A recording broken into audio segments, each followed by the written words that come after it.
Leviticus chapter 1, verse 1 is where we'll start this evening. That makes sense, right? Since it's a brand new study, something new and different.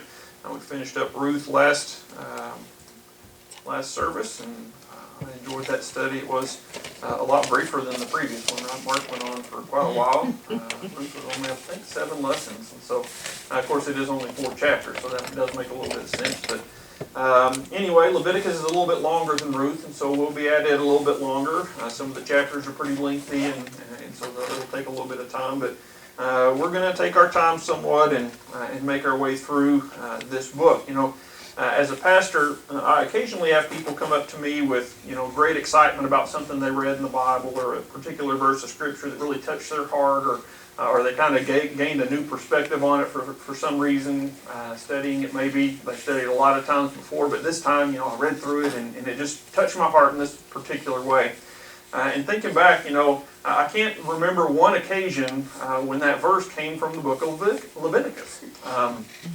It's not one that we just go through for casual reading. It's not, one that's a page turner in a lot of ways, and yet there's a lot of great things to find here in this book, and I hope that as we study it, that we'll learn to appreciate it a little bit more. Of course, it's a little different. It is basically an instruction manual for the nation of Israel, dealing with a lot of different things, dealing in part with their worship, dealing in a lot of ways with the sacrifices that are offered. In fact, a lot of the beginning of the book deals specifically with some of the sacrifices, and so we'll read through it, and there'll be some things that probably we're not real familiar with, things that aren't real common to us, and yet as we study them, I hope that they'll provide some insight for us and help us to get a picture about God and His character, because ultimately that's a lot of what we find in the book of Leviticus. We find a lot about God. We find a lot about His character. And not only that,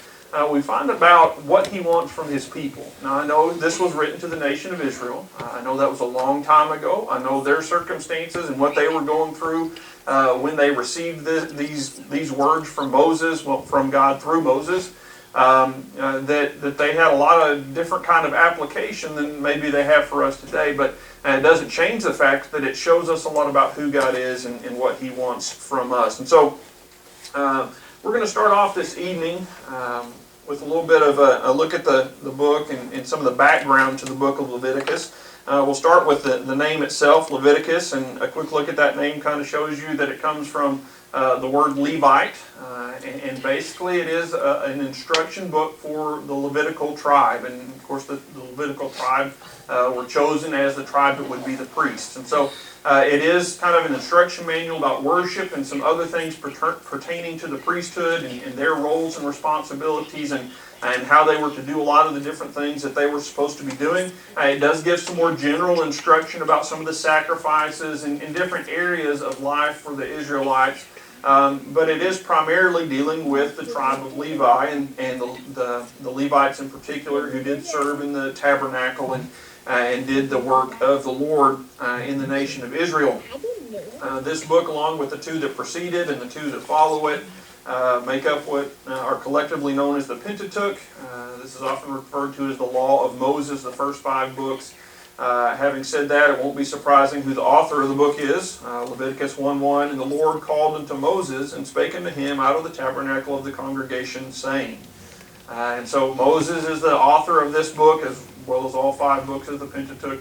And he penned them, and there's plenty of evidence for that. The book of Leviticus itself mentions many times, not just here in verse 1, but many times that God spoke to Moses these things, and Moses relays these to the children of Israel. And so it's pretty certain, obviously, that that's the case. Not only that, the New Testament refers to Moses as the author here, with Jesus himself referring to Leviticus chapter 14 as something that Moses commanded. And so if you've got it from the mouth of Jesus, saying that Moses is the one who commanded these things, then you know that they originated obviously with God, but Moses was the one that God chose to reveal these things and to relay these instructions to the nation of Israel. These commandments that came from God through Moses were part of the law. I mentioned earlier how it was called the Law of Moses, but it's the law that God gave to rule over the people, to give instruction to the people. Now at this point, obviously, there weren't any kings or anything like that. That'd be much later on.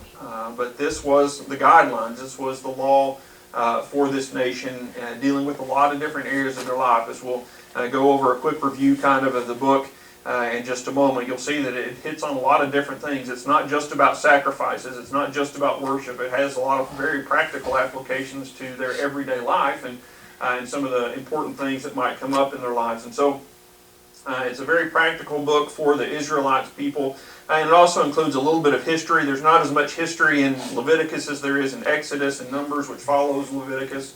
Those have a lot of the history of Israel coming out of Egypt and settling down or coming near to the Promised Land and all those kind of things that took place. Leviticus is very much focused on the law that is given. There are a few historical accounts, but for the most part, it's dealing with those rules and instructions.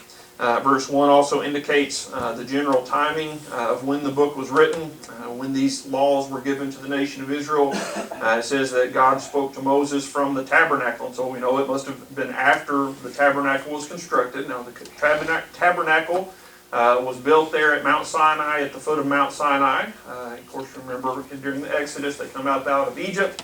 After a few days' journey, they make it to Mount Sinai. They set up camp there. Moses goes up on the mountain to receive the law from God. He gets the 10 Commandments, comes back down, finds the children of Israel worshiping a golden calf. He gets all upset, tosses the tablets down in his anger, and rebukes the people pretty thoroughly for what they were doing. After that, the people eventually repent, and Moses heads back up on the mountain. This time he has to carve out the 10 Commandments, but during that time, he's probably also given some more instruction on top of just the 10.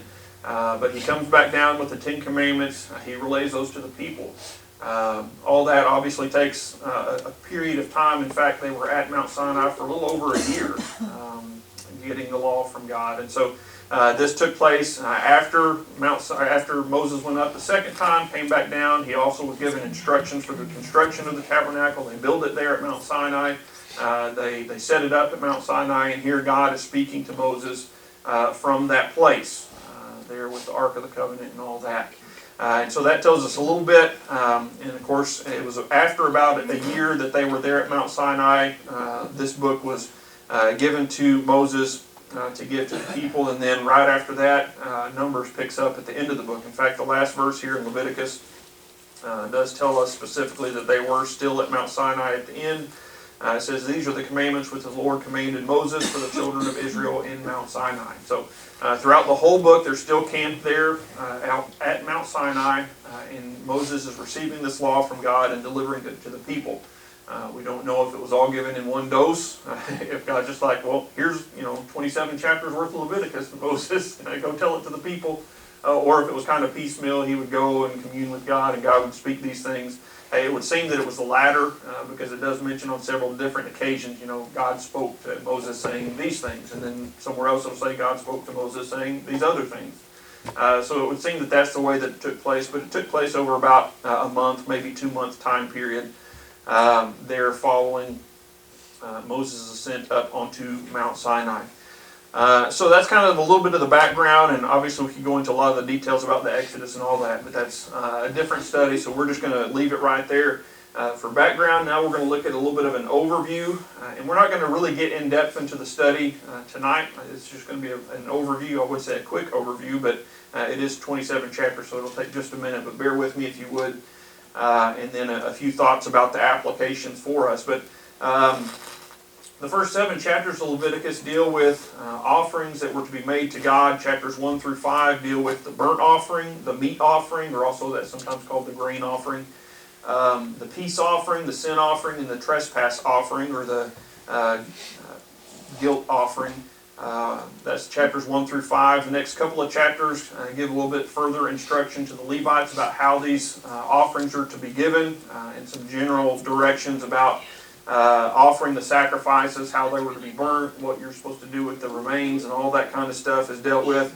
God is very specific in His instruction to the Israelites.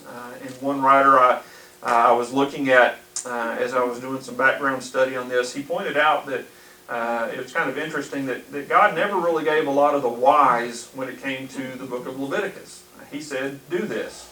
He didn't say do this because this, and this. He didn't give them a whole lot of background or instructions about why we're doing this. He just said, do this. They were His chosen people. He had delivered them out of Egypt. And so His expectation for them was to be obedient, right? Do what I've commanded you to do. So it is kind of interesting. We'll look a little bit about maybe some of the practical aspects and reasons why God may have commanded these things. But in general, obviously He had the best interest of His people at heart. And that's ultimately what we could say is the purpose for these things. But it shows us a lot about God's character and His expectations from His people, that we are to be obedient. That we don't always get the answers to all the questions that we may have. And sometimes we don't know why God tells us to do things or leads us in a particular direction, but we're expected to obey, to follow God where He instructs us. And so with these sacrifices, that's what God does. He explains the sacrifices. He explains how they're to be carried out for the Levites. And again, this is the book of Leviticus, so it's primarily dealing with them, how to apply these sacrifices and perform them in the way that's pleasing and acceptable to Him. The next couple of chapters tell about the consecration of Aaron and his sons as the priests of Israel. Chapter 7 deals with God's instructions about how to do that. Chapter 8 basically says this is what they did, which follows obviously right along with what God instructed them to do. In chapter 10, 2 of Aaron's sons take it upon themselves to offer incense to God, but they do it in a way that was not according to His instructions, not according to His commandments, and they pay a high price. In fact, they are killed because of their disobedience, because they offered strange fire to God. That's one of the historical accounts that we find there. But it does kind of follow after this instruction. Here's how the priests are to be sanctified. Here's part of the work that they are to do. And then you've got these two who decide, well, we're not going to do it your way, God. We're going to do it our own way.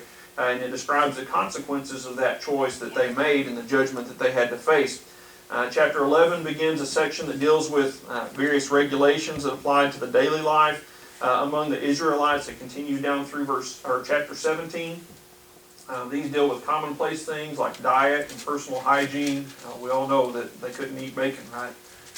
For us, Christians today, that's one of the hardest things for us to imagine is not eating bacon. But that's part of it, and we'll get into some of those things and the dietary restrictions. But also there was some instruction about personal hygiene. Again, for us it may seem a little bit primitive, looking at it, from 2021, especially maybe. But for this culture and for this time period, it was probably kind of advanced and something that was a benefit again for the nation of Israel. The section also includes the institution of the Day of Atonement and also teaches about the sanctity of blood. So it covers a lot of different things. It also deals with more specific situations like childbirth and dealing with leprosy, one of the threatening diseases of that time and that culture. So it deals with, again, some very practical things. Here's how you deal with some sicknesses. Here's how you deal with childbirth. Here's how you deal with personal hygiene. Just the real basic things of life. God gave instructions about those things for His people to follow. Chapter 18 and 19 deals with the interpersonal relationships, laying out what behaviors are acceptable and what behaviors are not acceptable before God, and dealing with other people, whether it's relationships or in any other way. It talks about a lot of things involved there. Chapter 20 explains some of the punishment for immoral practices or disobedience to these instructions about interpersonal relationships. And so it deals with, again, very practical things in the lives of the children of Israel. In chapter 21 and 22, we find special requirements for the priesthood and a general description of acceptable sacrifices to God. Again, this deals a lot with sacrifices, a lot with the offerings that were to be given, because this was a big portion of what the Levites were to do. And so not only does the first several chapters deal with that, we come back to it again here and deal with some more of the details in a more general sense than we saw in the first part. In Leviticus chapter 23, we have 7 major feasts that are described that are to be observed, as well as reinforcing the importance of the Sabbath. Of course, the Sabbath commandment was given as part of the 10 Commandments, and so this is just reinforcing that and the sacred nature of the Sabbath, but it does go into those 7 other feasts and festivals that the Jews were to observe each year. So they had basically 7 holidays, is what we might call it, special days of recognition and remembrance that they were supposed to observe. And so we'll look through those. It's kind of interesting, some of the things you think, how does he talk for a whole chapter about some of this? And then you've got 7 whole feasts in one fairly short chapter. So we'll probably extend that a little bit and look at each of those feasts, 1 or 2 a week once we get to those. Look at them in a little bit more detail and look at the significance of them and what they foretold regarding Christ and His role. Chapter 24, there are requirements for maintaining the tabernacle, as well as civil laws regarding blasphemy and justice. Again, worship is a key factor here, and so they needed instructions. The tabernacle, as you probably know, included some pieces of furniture like the table of showbread and the lampstand that required maintenance, right? You can't just leave the same bread in there all the time. They had to put fresh bread on the table, and so this explains how you went about that and who was responsible for preparing it and providing for it, as well as the oil for the lampstand. All these things are taken care of here in the book of Leviticus. Chapter 25 introduces the idea of the Sabbath year, as well as the year of Jubilee. The Sabbath year was required once every 7 years. The land was required to lay fallow. They weren't to work the land on that year. And that, again, had very practical applications. It allows the soil to be refreshed, the fertility of the land to be maintained over a long time period, because you allow that time to rest. If you just keep planting the same crops year after year after year, eventually they quit growing as well, because you've absorbed all the nutrients and grown what you can. So that has a very practical benefit for the land itself. The year of Jubilee was a little bit different. It was a Sabbath of Sabbath years, basically. So every 50th year, that would be after the 7th set of 7 years, 49. The 50th year was the year of Jubilee. This was a very special year in the nation of Israel. It's where debts were relinquished to some degree or removed, where those who were bondmen, who had basically become slaves or indentured servants, were freed. Land was returned to the families that it had belonged to initially, as God allotted or would allot the land. Obviously at this point they hadn't taken the land yet, but they'd get to that point, and God would give them the land. He would allot it to the different tribes and families within those tribes. And so in the year of Jubilee, those things were kind of reset. And so you can imagine that when that year's coming close, a lot of people are really excited because I'm going to get my property back, or I'm going to become free. Or unfortunately, this is one of the requirements that God gave, one of the observances that was very rarely observed. It wasn't often that the nation of Israel actually followed through with this. There are a few occasions where we know of that they did, but generally this is something that was often neglected. This chapter also provides some instruction regarding redemption and treatment of servants and slaves.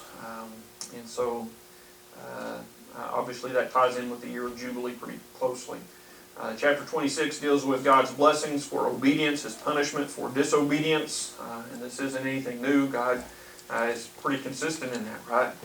Those who obey, He has promised that He will bless. Those who disobey, those who rebel against Him, will face judgment. And so He lays out some of the specifics for the nation of Israel and how they will be dealt with based on their response to His commandments. And then the book concludes in chapter 27 with laws regarding vows. What's acceptable, what's not acceptable, and the responsibilities of the people involved. So, that is a quick overview, and we've read the first and last verse, so we're kind of done, right? We're done with Leviticus, let's move on. Obviously we're not, but that is a quick and brief overview of the 27 chapters there. And so now I just want to take a couple more minutes and share a little bit about why it's important for us to study this book.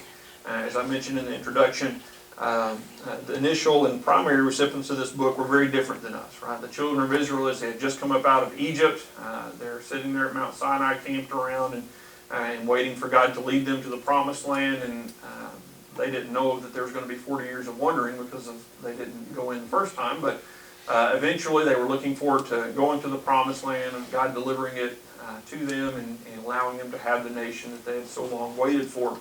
For us, we're not looking for any of those kind of things, right? We're not looking for a deliverer. We're not looking for a Moses to show up. We're not in slavery. None of those things apply directly to us. Not only that, obviously, a lot of the details that are involved here, the sacrifices, we're not under a sacrificial system anymore. The priesthood, we don't have a priesthood like they did in that time. And so there's a lot different, a lot of distinction there that we can draw, and a lot would look at that and say, well, this is one of those books, it's just there. We have it recorded because they needed it back then, and you don't just kind of delete the Bible at some point. And so let's just kind of move forward and not worry about it. But as we read through it, as we study it, hopefully we'll all see some things that are important and things that we can learn from. Again, one of the chief concerns that we have, I think, is recognizing the character of God and the nature of God. And one thing Leviticus really does well is it highlights that God is different. God is not like us. He has different expectations. He has different requirements. He has different standards, and He wants His people to be different. These laws that He gave had a lot of practical benefits, had a lot of common sense measures that we would look at and say are pretty obvious, but to them, maybe they weren't so obvious. But it also differentiated the nation of Israel from all the other nations around it. It showed that this group of people was special. This group of people was unique, and it made them distinct from the people around them. And while we aren't to be Israelites and we don't have sacrifices and all the things that they did, we are God's people. And we should be distinct. We should be different than the world around us. There should be some things about us that don't line up with what the world thinks or the way that the world does things. We ought to be different, and we ought to follow God's example, and we ought to follow His character and reflect that to those around us. And so that's one of the big keys, I think, in the book of Leviticus. In fact, in Leviticus chapter 19, verse 2, this is a verse, it's mentioned in the New Testament on a couple of different occasions, but of course it originates here. Leviticus chapter 19, verse 2 says, "Speak unto all the congregation of the children of Israel, and say unto them, Ye shall be holy, for I, the Lord your God, am holy." And that's really the standard that God has, and the book of Leviticus really lays that out for us. Yes, for a different people, for the nation of Israel in a different time, but certainly the distinctness that we should have as God's children and the separation from sin, which will be very evident as we go through our study, are vitally important and things that God expects from us today, just as He expected from them so long ago. And so there are obviously some differences, but I think there's some good things that we can learn about the character of God and the character that He expects us to have. There's a lot of neat things that you find here that are foreshadowing of Christ. When you read about the sacrifices, it's going to be hard not to see Christ as we read through some of these sacrifices. It's going to be hard not to think of Christ whenever we study about the priesthood and the requirements of the priesthood.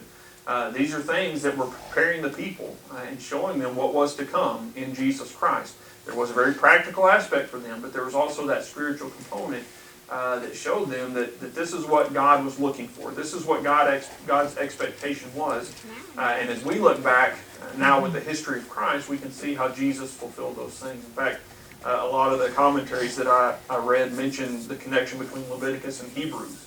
Now, I said earlier, I've never had anybody come up to me and say, "Man, I read through Leviticus and it was great." But I've had a lot of people say, "Man, I read through Hebrews and it was great." Or just a particular passage in Hebrews. But if you do, as we go through our study, if you'll kind of go back and read through Hebrews as we're doing that, you'll find that there's a lot of connection there. Because Hebrews lays out Christ basically as the fulfillment of a lot of the things that we read about here in Leviticus.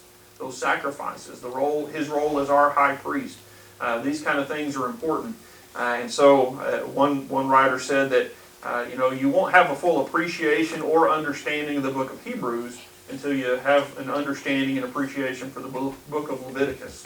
And so while it may not be the one that you would naturally just turn to and say, "Man, this is going to be a great one to read," I hope that as we go through it, that maybe our opinion will change on that, and that by the time we're done, we will all think, "Man, that was a good book to study." And so that's where we are. Next week we'll get into the first chapter there as we begin with the first of the offerings, the burnt offering, and start our study in earnest next week. So any questions or comments?